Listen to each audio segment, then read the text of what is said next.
Muy buenos días, que el Señor les continúe bendiciendo.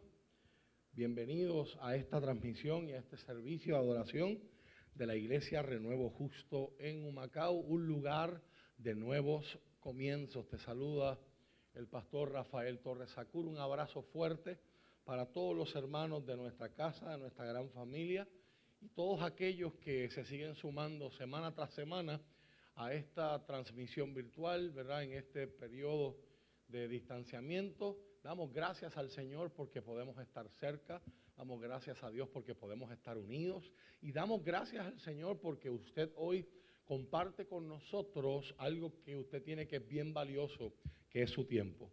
Eso nosotros lo apreciamos, damos gracias a Dios por eso y es nuestra oración que lo que has escuchado, lo que escuches y lo que escucharás sea de bendición a tu vida, traiga bálsamo, traiga alivio, traiga aliento, traiga esperanza y pueda facilitar, aleluya, un encuentro con el Señor. Porque nuestro Dios es un Dios de relación, es un Dios de encuentro. Aleluya, antes de pasar a la palabra, vamos a la palabra del Señor. Les invito, si son tan amables, a que me acompañen a la palabra de Dios en el consejo y en el pensamiento de la palabra, en el libro de los Hechos, capítulo 2. Libro de los Hechos, capítulo 2, versos del 1 en adelante. Mi alma adora el nombre de Cristo. Gloria al nombre de Jesús. Dice la palabra del Señor. En el nombre del Padre, del Hijo y del Espíritu Santo, Hechos capítulo 2, versos del 1 en adelante, la Nueva Traducción Viviente lo resume de la siguiente manera. El día de Pentecostés, todos los creyentes estaban reunidos en un mismo lugar. De repente se oyó un ruido desde el cielo parecido al estruendo de un viento fuerte e impetuoso que llenó la casa donde estaban sentados. Luego, algo parecido a unas llamas o lenguas de fuego aparecieron y se posaron sobre cada uno de ellos. Y todos los presentes fueron llenos del Espíritu Santo y comenzaron a hablar en otros idiomas conforme el Espíritu Santo les daba esa capacidad. En esa ocasión había judíos devotos de todas las naciones que vivían en Jerusalén.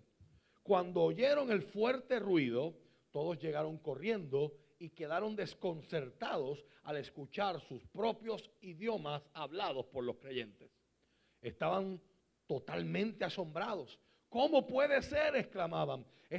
Todas estas personas son de Galilea y aún así las oímos hablar en nuestra lengua materna. Aquí estamos nosotros, partos, medos, elamitas, gente de Mesopotamia, Judea, Capadocia, Ponto, de la provincia de Asia, de Frigia, Panfilia, Egipto y de las áreas de Libia alrededor de Cirene, visitantes de Roma, tanto judíos como convertidos al judaísmo, cretenses y árabes, y todos oímos a esa gente hablar en nuestro propio idioma acerca de las cosas maravillosas que Dios ha hecho. Quedaron allí maravillados, perplejos. ¿Qué querrá decir esto? Y se preguntaban unos a otros. Pero otros entre la multitud se burlaban de ellos, diciendo: solo están borrachos. Eso es todo. Que el Señor añada bendición a su palabra en nuestras vidas. Espíritu Santo, danos iluminación para entender, danos fe para creer y danos valor para vivir en el nombre poderoso de Jesús. Amén y amén. Hoy en todo el mundo se celebra un aniversario. Yo quiero aprovechar para todos los creyentes que me están viendo, me van a ver a través de esta transmisión, felicitarlos como parte de la iglesia. Hoy, la iglesia de Cristo con I mayúscula, no estoy hablando de un aniversario de una congregación particular, estoy hablando de la iglesia del Señor, la iglesia de Jesucristo, cumpleaños un día como hoy. Sin embargo, para los que nos estén viendo y quizás no frecuentan una iglesia o quizás hace tiempo que no se les habla de este tema, este concepto puede ser confuso cuando escuchamos la palabra pentecostal. ¿De qué estamos hablando? ¿Estamos hablando de un tipo de iglesia? ¿Estamos hablando de una denominación en específico? ¿Estamos hablando de un segmento del cuerpo de Cristo? ¿O nos estamos refiriendo a otra cosa? Stay tuned and you'll find out. Pero es mi agenda hoy, en esta mañana, explicarte de dónde viene hoy ese adjetivo, de dónde viene ese gentilicio, si le pudiéramos llamar, de dónde viene esa referencia a que mucha gente se identifica o se refiere dentro del cuerpo de Cristo como pentecostales. ¿De dónde viene eso? Viene de este acontecimiento al cual acabamos de dar lectura. El día que se inauguró formalmente la iglesia de Cristo. ¿Y por qué yo digo la iglesia de Cristo? Si usted me acompaña al Evangelio según San Mateo, a la altura del capítulo 16, Mateo capítulo 16, versos 17 y 18, para darle contexto, Jesús está con sus discípulos en una ciudad muy importante dentro del Imperio Romano, llamada Cesarea de Filipos. Esa ciudad era famosa en el mundo antiguo porque tenía en la puerta de la ciudad tallados en piedra, esculpidos en piedra, imágenes de los dioses del Olimpo. Y allí estaba Zeus para los griegos o Júpiter para los romanos. Estaba Dionisio para los griegos, el dios del vino, o Baco para los romanos, la misma persona. Poseidón, el dios del mar y de las tormentas, Neptuno para los romanos. Los romanos vencieron a los griegos y les robaron su cultura, ¿verdad? Y la adaptaron con otros nombres.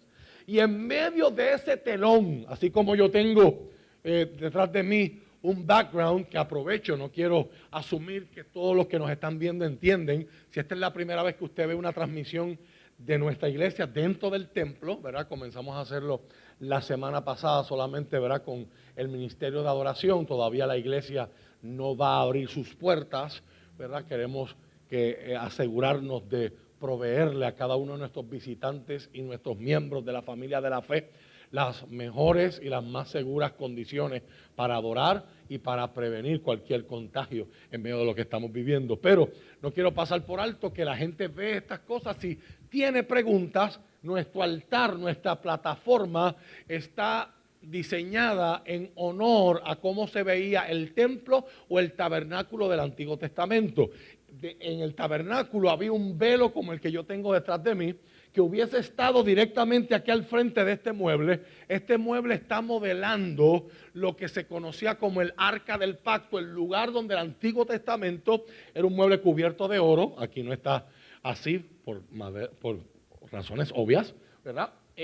Y habían dos querubines, dos ángeles tallados, cruzando sus alas, inclinándose, y se creía que ahí la presencia del Señor moraba y habitaba en medio de su pueblo. Pero ese lugar, como era la presencia de Dios, estaba separado, es santo.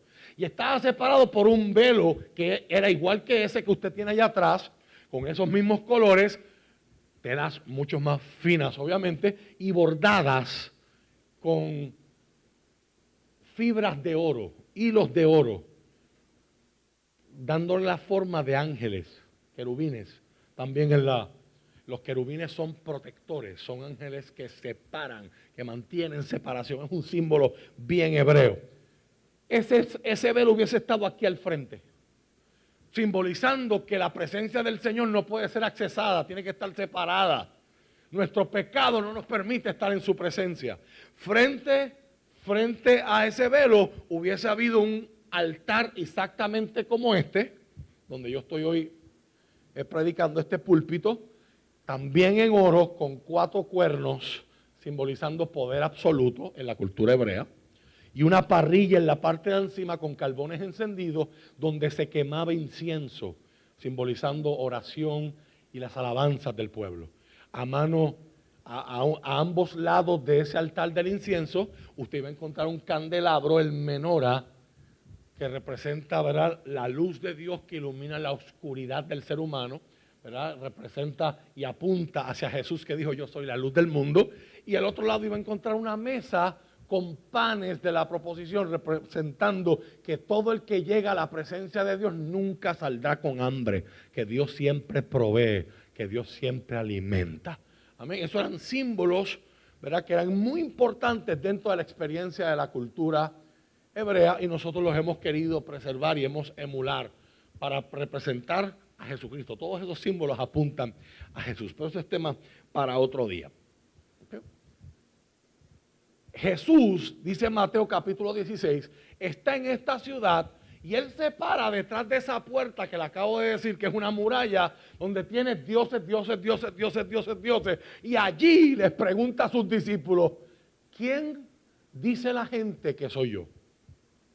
Y los discípulos empiezan a decir, pues dicen que eres un profeta, dicen que eres Juan, que eres Elías, que eres Jeremías, que eres un profeta.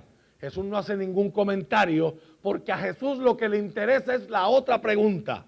Porque Jesús sabe que la opinión de la gente que está afuera va a depender de lo que los que están adentro les demuestren. Así que Jesús les pregunta a sus discípulos que han estado con Él por más de 3 años y medio, que han comido con Él, dormido cerca de Él, desayunado, almorzado, cenado, hablado, conversado, viajado, relajado con Él. Y ustedes, ¿quién dicen que soy yo?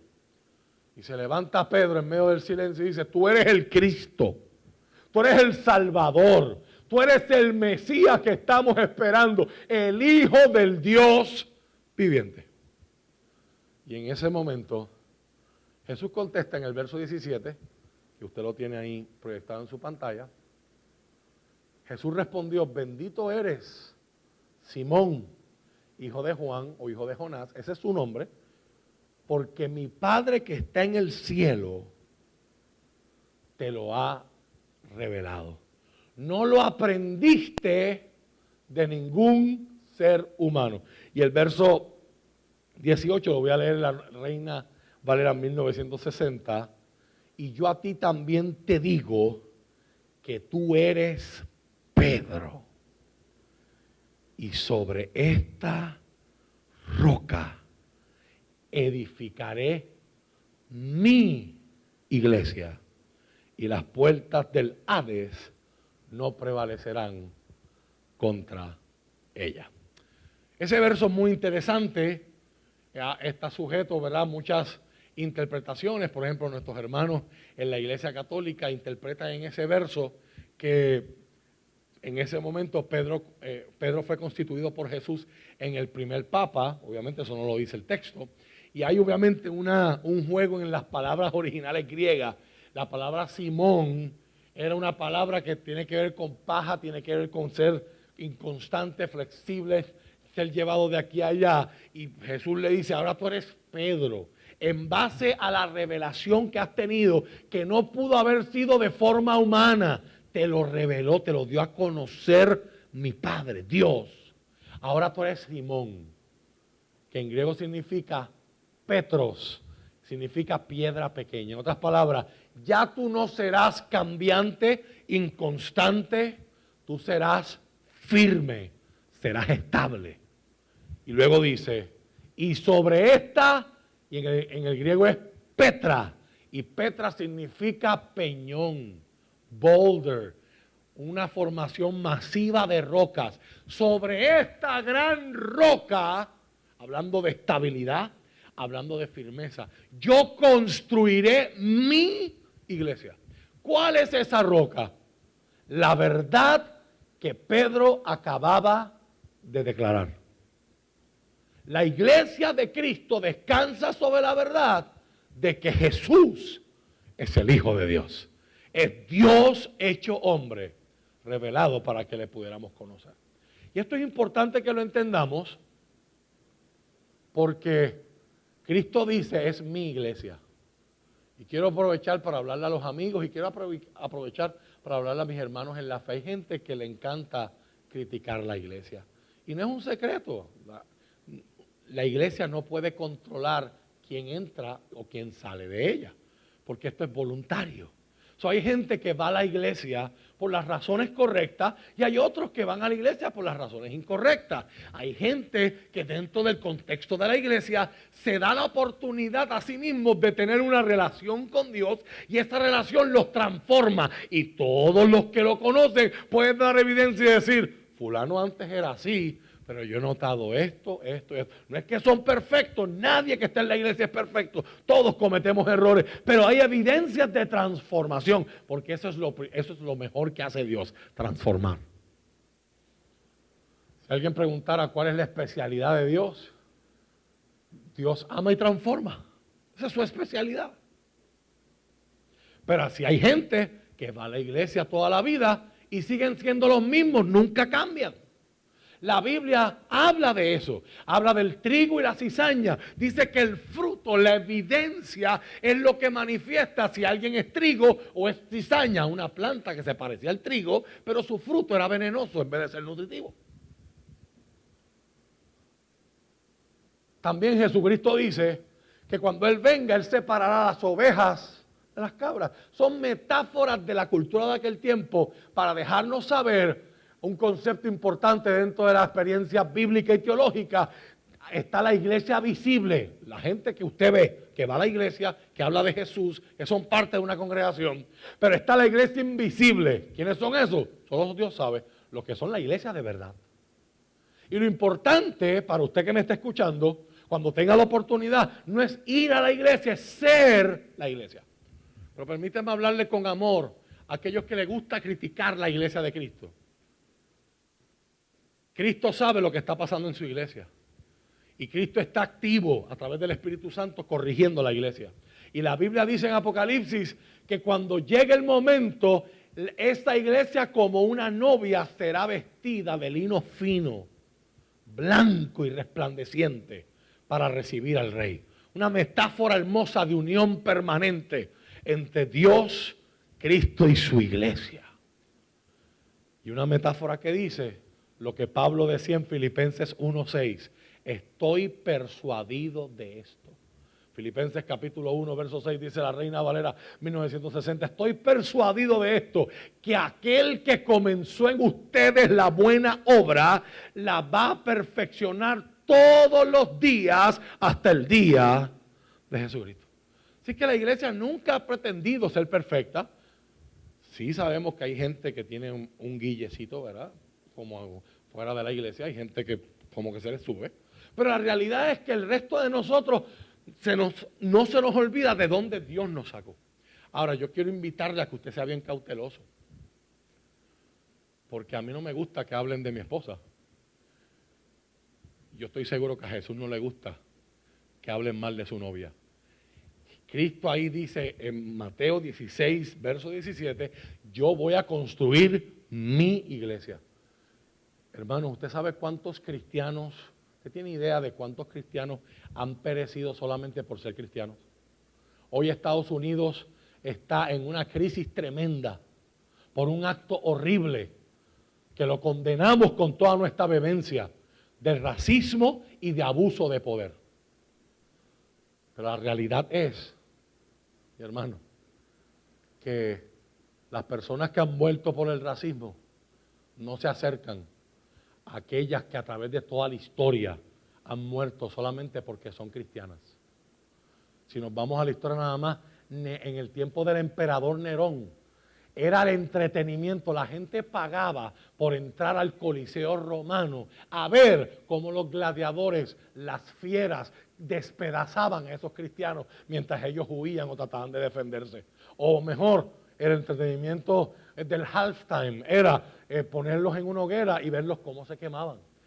Cuentan los historiadores, esto no es Biblia, esto es historia, que los empalaban, los traspasaban en palos, los rociaban con brea y les prendían fuego para que fueran los primeros postes de la historia, las primeras antorchas que iluminaban la ciudad de Roma por la noche.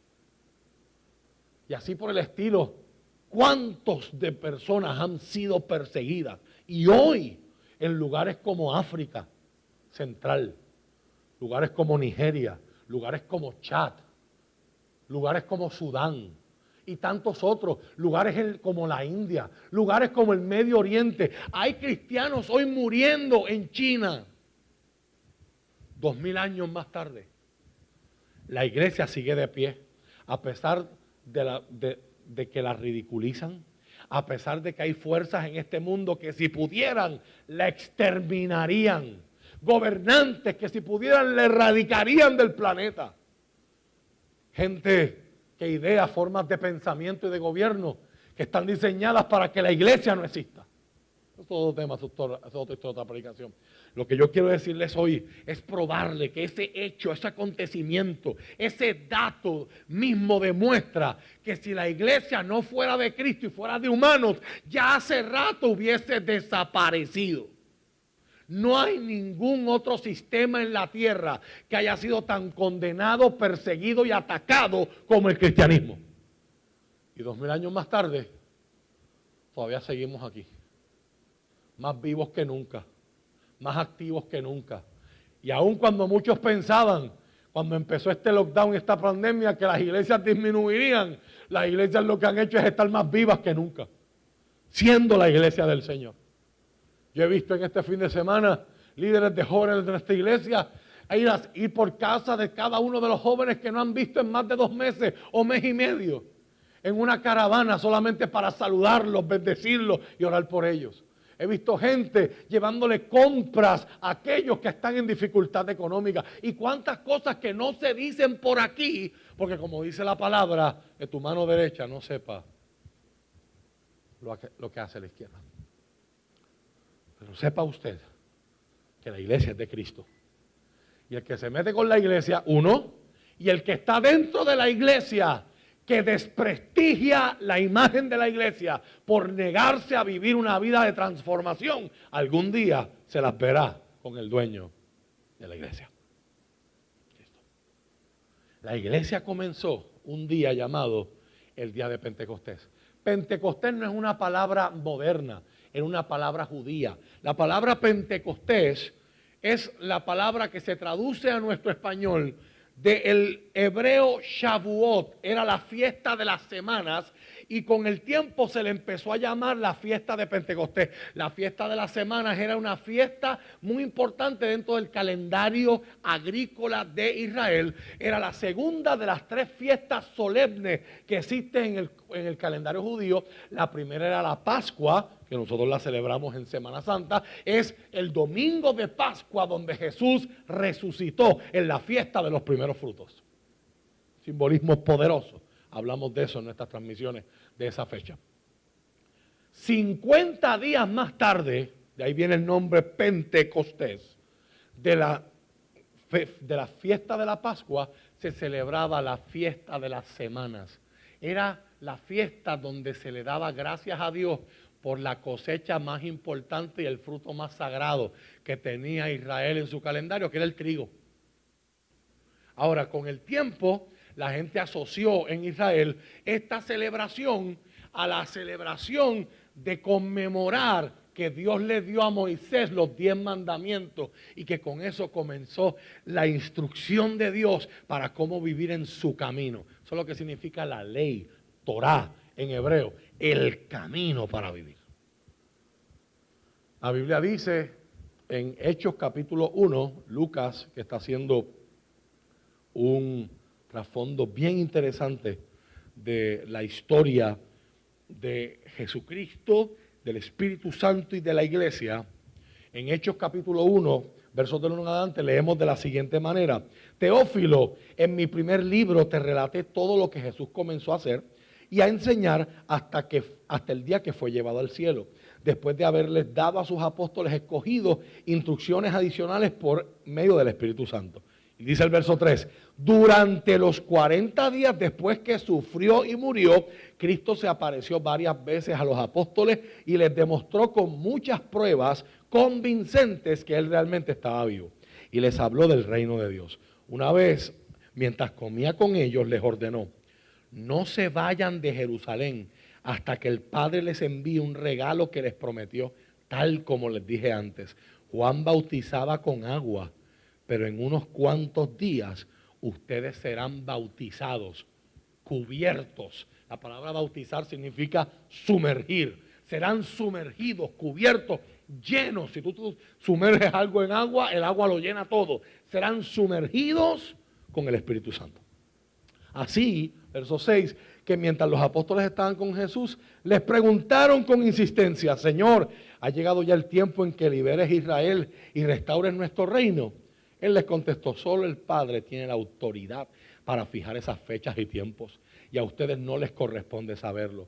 Pero recibirán poder cuando el Espíritu Santo descienda sobre ustedes, y serán mis testigos, y le hablarán a la gente acerca de mí en todas partes, en Jerusalén, por toda Judea, en Samaria y hasta lo último de la tierra. Y después de esto, la Biblia registra que Jesús ascendió al cielo. Fue levantado en una nube mientras ellos observaban. Así que Jesús asciende 40 días después de haber resucitado en Pascua. Y le da una instrucción a sus seguidores. Allí habían, dice la palabra del Señor, más de 500 personas.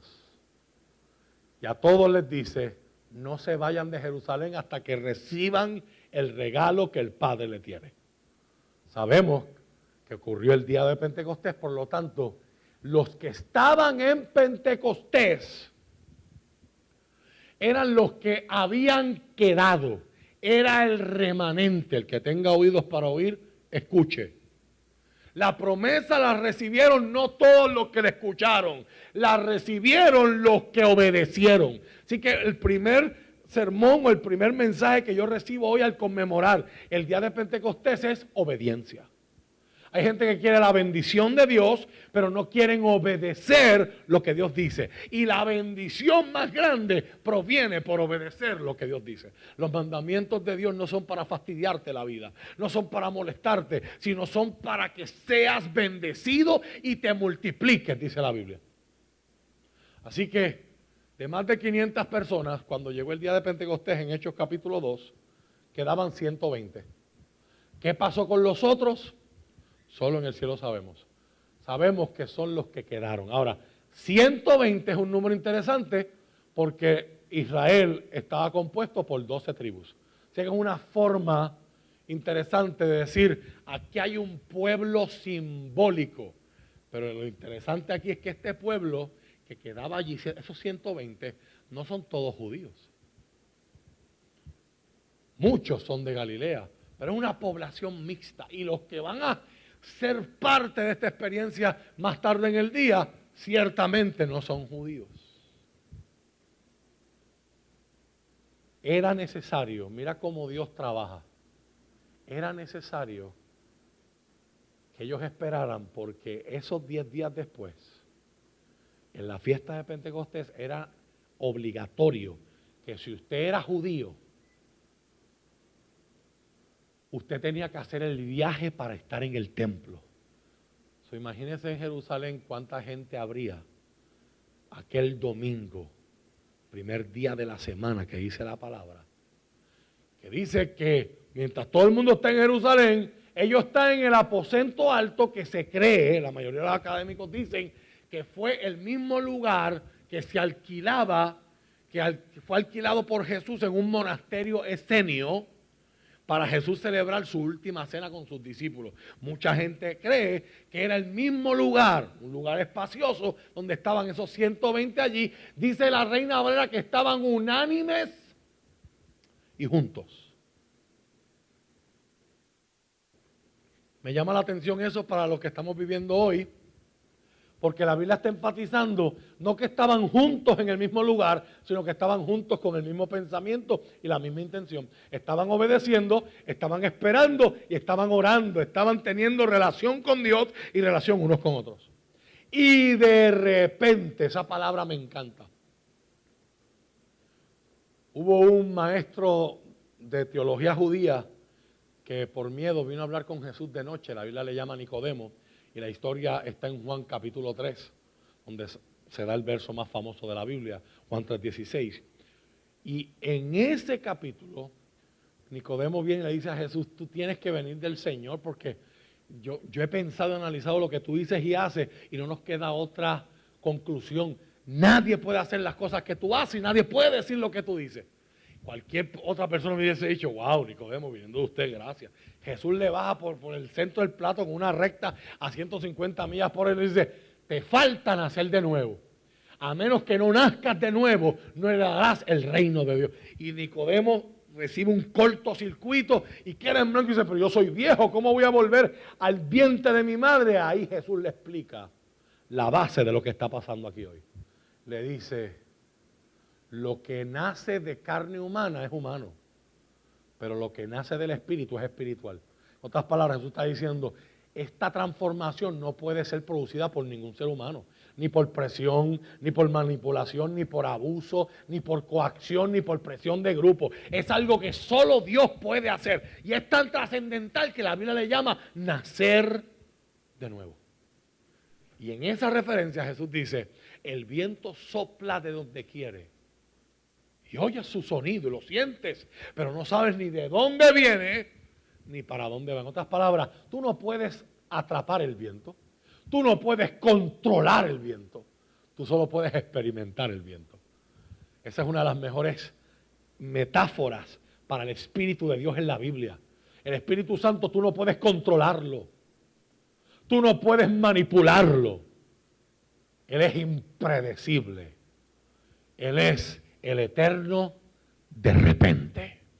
Y de repente Dios irrumpe en nuestras vidas cuando menos lo pensamos, cuando menos lo esperamos. A veces pensamos que está tarde y ahí llega el de repente de Dios. Mi oración es que cuando ocurran esos de repente en tu vida, tú los atesores y los valores. ¿Cuánta gente ahora mismo quizás debe estar comentando aquí abajo sus de repentes? Me dijeron que me moría y de repente. Cuando ya se me estaba acabando la compra en la nevera y de repente. Cuando ya se me estaba acabando el dinero en la cuenta y de repente. De repente es de Dios. Que nos marcan y nos dejan con la boca abierta. Porque nos demuestran que nuestra mente es demasiado pequeña para comprenderlo. Y de repente el Espíritu Santo hace su entrada en la iglesia. Y cada discípulo que estaba allí fue lleno, sumergido, rodeado. Quiero cerrar este pensamiento en esta mañana recordando, número uno, que si hay algo que hay que pensar cuando pensamos en Pentecostés es obediencia. Los que vivieron aquella experiencia es porque obedecieron las instrucciones de su maestro. Número dos, unidad. Y me parece que lo que estamos viviendo en los Estados Unidos y en Puerto Rico, este mensaje es sumamente necesario. Es importante que usted entienda esto. Yo no tengo todo el tiempo que quisiera tener para explicarlo. Pero si usted va a su casa y abre su Biblia ahí en Génesis capítulo 11, usted va a encontrar una historia que le contaban a los nenes chiquitos, pero que tiene un montón de sabiduría y profundidad, llamada la Torre de Babel. La instrucción de Dios en Génesis 11 para todos los seres humanos eran, vayan y poblen la tierra, espálzanse. Pero dice la Biblia en Génesis capítulo 11 que todos los humanos, como hablaban el mismo idioma, tuvieron la brillante idea, vamos a hacer un sigurat. Los que han tomado clases de historia, humanidades y antropología saben de qué yo estoy hablando. Estos templos altos, puntiagudos, que se encontraban en las ciudades sumerias, en Ur, en Babilonia, en Asiria, estamos hablando de años 3000 antes de Cristo. Vamos a hacer una torre alta para hacernos un nombre, que todo el mundo hable de nosotros y vamos nosotros a llegar al cielo, que la torre toque el cielo. Y allí estaban construyendo y de una manera interesante dice que Dios comienza a hablar con él mismo y dice, vamos a ver, vamos a descender a ver la torre que han construido. En otras palabras, es como si la Biblia estuviera escrita en puertorriqueño como que, Dito, déjame bajar a ver. Ellos quieren llegar a mí, pero yo tengo que bajar para ver su torre. Y luego el Señor dice, voy a darles lenguas diferentes y se van a confundir. Y ese día es la forma simbólica que la Biblia tiene para decir que lo último que Dios creó en ese bloque de Génesis 1 al 11 de historia universal es Dios creó las naciones porque cada cual comenzó a hablar una lengua diferente y tuvieron que agruparse y separarse los que hablaban una cosa y los que hablaban otra. Así que las lenguas, los idiomas, en Génesis 11 fueron un elemento de separación, distribución y segregación. Qué interesante que el mismo Dios que puede usar el lenguaje para separar, para que la agenda suya de que la tierra fuera poblada y habitada fuera lograda, después de miles de años, 5,000 años más tarde, para nosotros, donde estamos hoy aquí, recordando ese mensaje, miramos 2,000 años atrás, 3,000 años después de esos acontecimientos de la Torre de Babel, ahora estamos viendo que había gente de Arabia, gente de diferentes partes de Roma, gente de Grecia, gente de Turquía, gente de diferentes partes que eran judíos por nacimiento, por familia, pero se criaron en otros países. Por lo tanto, como le pasará y le pasa a la mayoría de los niños puertorriqueños que por la emigración se han tenido que ir de Puerto Rico, son puertorriqueños, pero cuando usted habla con ellos, ¿por qué? Porque se criaron ya con otro primer idioma, el inglés, y el español es su segundo idioma. Así mismo eran estos judíos, tenían una lengua materna, latín, árabe, copto, el que sea. Y de momento escuchan que alguien está hablando en su idioma. Yo no sé si alguna vez usted ha estado en una ciudad donde usted no conoce a nadie, todo el mundo está hablando un idioma que no es el que tú dominas. Y de momento tú escuchas a alguien hablando español. Qué refrescante es. ¿A cuánto le ha pasado a veces en los Estados Unidos que has empezado a hablar inglés con alguien y te dejan que hables inglés un rato y después te contestan en español? Y uno con eso dice, pero ¿para qué me haces pasar trabajo si tú hablabas mi lengua? Imagínese cómo se atrajo el imán que fue, que esa gente dice, alguien está hablando árabe y me está diciendo algo en árabe que es coherente, me está hablando de las maravillas de Dios. Y así se llenó ese lugar de una multitud que dice aquel día que al final del día 3,000, no dice cuántos se aglomeraron, tiene que haber sido mucho más, pero de aquella multitud, 3,000, aquel día terminaron rindiendo sus vidas delante de Jesús y haciéndose seguidores, discípulos de Jesús. Importante, no se hicieron cristianos, se hicieron discípulos de Jesús. Importante, yo creo que en este tiempo vamos a tener que empezar a hacer esa diferencia, porque cristiano es un gentilicio. A los cristianos se les llamó primera vez cristianos en Antioquía, los que andan con Cristo. Pero la palabra cristianos aparece 3 veces en el Nuevo Testamento. La palabra discípulo aparece más de 120 veces. Jesús dijo en la gran comisión, id y hacer discípulos. Hay muchos cristianos hoy día, pero necesitamos más discípulos de Jesús. Gente que quiera seguirlo, imitarlo y demostrarlo en el mundo. Así que hoy, al celebrar el día de Pentecostés, hoy hubiese sido un día como ese. Hoy estamos 50 días después de haber celebrado la Pascua en el mes de marzo. 50 días. Un día como hoy. En medio de los motines, en medio de los riots, en medio de las protestas por este vil asesinato, que como dijo un actor muy famoso que me gusta mucho, leí una frase de él esta semana, Will Smith dijo que el racismo no es que está aumentando, él dijo el racismo siempre ha sido igual, lo que pasa es que ahora lo graban. Racism is not on the rise, it's being filmed, está siendo grabado. Si hay algo que tenemos que recordar un día como hoy, es que en Pentecostés Dios derribó todas las barreras de nombre, de gentilicio, de nacionalidad, de sexo. Allí habían tanto hombres como mujeres y todos fueron llenos.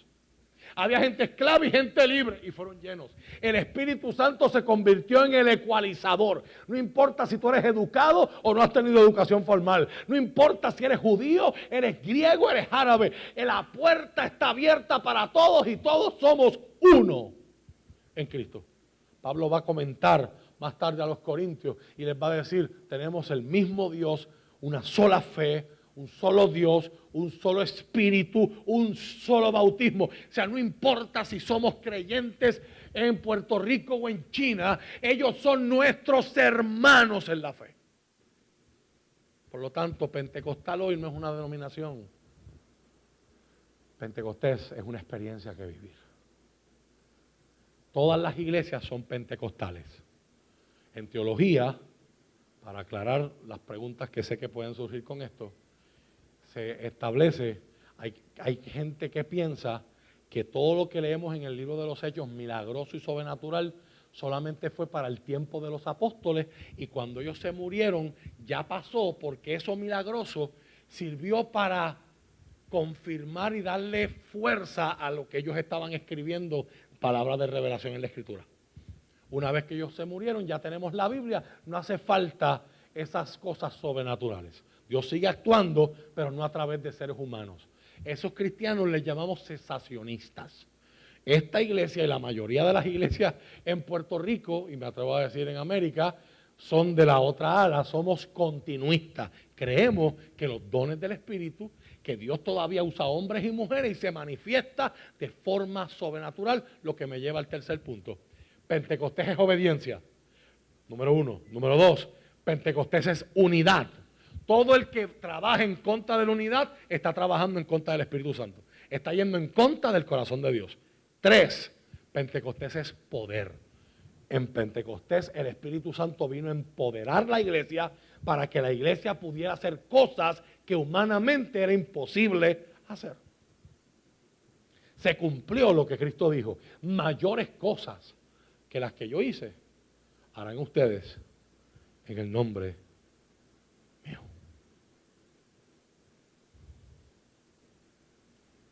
Me encanta que ese poder no se manifestó de una forma uniforme. Cada cual habló según el Espíritu Santo la hablaba.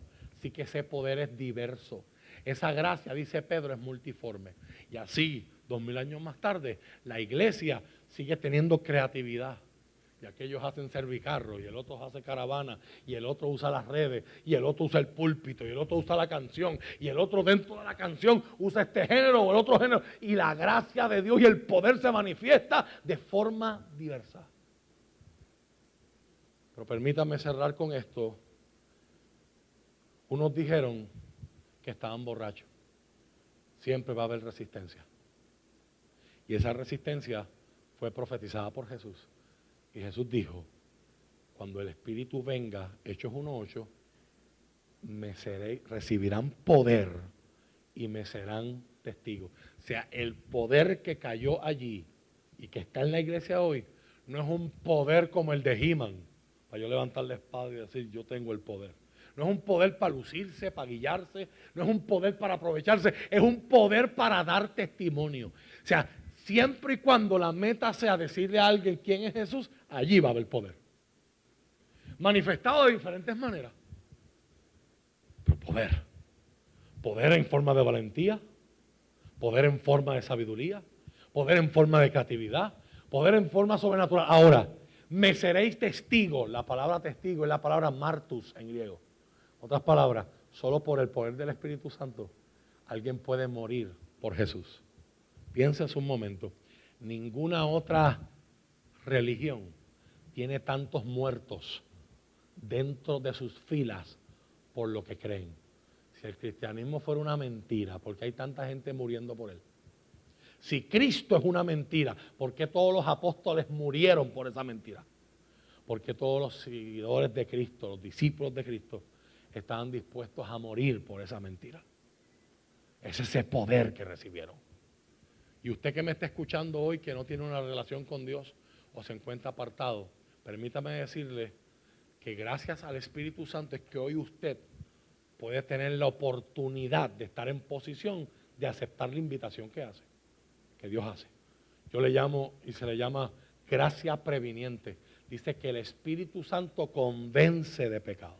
Dice el libro de los Hechos al final, en el capítulo 2 para cerrar, que después que Pedro predicó y les contestó, no, ellos no están borrachos. Lo que se está cumpliendo aquí es lo que dice Joel capítulo 2, verso 28, el último verso que quiero citar. Joel capítulo 2, verso 28, dice la palabra del Señor. En aquellos días, después de estas cosas, derramaré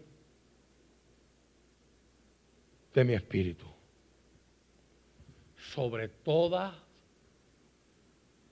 la gente, sobre toda carne, dice la Reina Valera. Y dice la palabra, sus hijos e hijas profetizarán, predicarán, sus ancianos tendrán sueños y sus jóvenes tendrán visiones. Si hay algo que le falta a nuestra sociedad puertorriqueña hoy es eso. Necesitamos niños que profeticen, en vez de estar cantando Bad Bunny. Necesitamos ancianos que en vez de pensar que su vida ya no sirve, vuelvan a tener sueños. Y necesitamos jóvenes que en vez de estar desorientados, tengan una visión clara de quiénes son, de dónde vienen y para dónde quieren llegar. Y eso lo hace el Espíritu. Pedro dijo, algo así, esto se empezó a cumplir. Ya estamos en los días postreros hasta que Cristo venga. Y al final, cuando Pedro terminó de predicar, la gente preguntó, ¿y qué tenemos que hacer para ser como ustedes? Dice la Biblia que con corazones compungidos, es la única vez que esa palabra aparece en toda la Biblia, en el Nuevo Testamento. Literalmente significa con corazones traspasados por una espada. Dios los tocó, los quebrantó, los llamó. ¿Qué queremos? ¿Qué hace falta hacer para experimentar lo que ustedes están experimentando? Solo por ese poder, hoy, aunque yo estoy mirando una cámara, usted siente como si yo lo estuviera mirando a usted. Solo por ese poder, cuando yo señalo esta cámara, usted siente que yo estoy hablando por usted. Y solo por ese poder usted está sintiendo lo que está sintiendo ahora. Y estoy hablando contigo. Si tú entiendes que hoy el Señor te está tocando el corazón, la Biblia dice, no lo endurezcas, ábrelo. Porque Dios quiere que tú lo conozcas y Dios quiere volverte con esa tercera persona de la Trinidad, que nos hace posible experimentar a Jesús, conocer a Jesús y conocer la voluntad de Dios. Él habita en todo creyente, todo aquel que confiesa que Jesucristo es el Señor y cree que Jesús resucitó siendo el Hijo de Dios.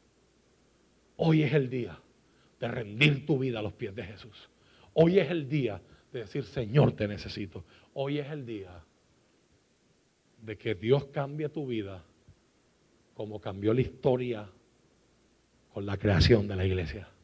Y cambió la historia de aquellos hombres y aquellas mujeres que estuvieron allí ese día, como ha cambiado y sigue cambiando mi vida, y está cambiando y sigue cambiando la vida de todos los que son parte de la iglesia de Renuevo Justo. Y por eso es que decimos que este es un lugar de nuevos comienzos.